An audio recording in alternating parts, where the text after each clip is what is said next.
Explain to us why CBS and not Showtime, like the logistics of it. What's the whole idea behind that?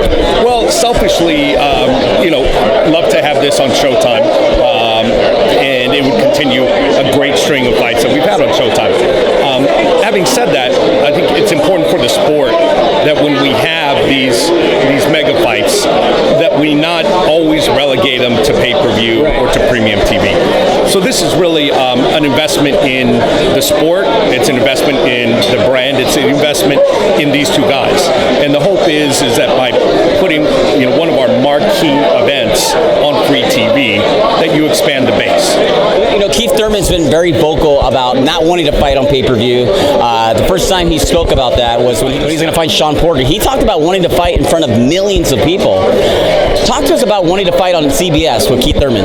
Well, Keith's been, he has been very vocal, and he points out, he said, look, I didn't grow up with pay TV. I didn't grow up with cable. I grew up with rabbit ears, and so he's got a special affinity for network TV.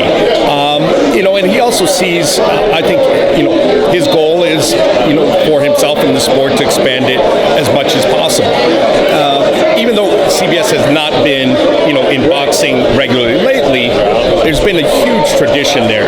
Ali, Duran, Arguello, Sugar Ray Leonard. I mean, Ray Leonard made his pro debut on CBS. De La Hoya fought, Hopkins fought. They all fought on CBS. So there's a long history there, and I think it was special for these two guys to know that there are a lot of parallels, with some of the classic fights, like some of the Sugar Ray fights, Ray Leonard having fought on CBS, and the parallels with Leonard Hearns in this fight, and then having Leonard actually calling the fight. So there's a lot of nice parallels that sort of uplift the entire event. It's pretty clear that 2017 has started right. You got Anthony Joshua versus Klitschko. Can you talk to us about that fight? Is it going to be on Showtime? I hope so. It's been a bit of a struggle making the deal. Both networks want it, very badly, and understandably, it's the biggest heavyweight fight in quite a while. Is HBO involved? HBO is involved in Klitschko. They've got a history there.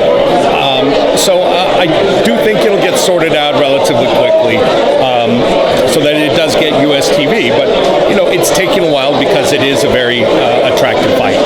And can you walk us through the schedule for Showtime? Because like I mentioned before, 2017 has started out right. We have a lot of great fights ahead of us. Well, we've got this fight here. We've got March 10th, the ShowBox, which is a special one for us in that we have Clarissa Shields, the first time a woman has headlined a pay TV. So, that's one of our bigger ShowBoxes of the year.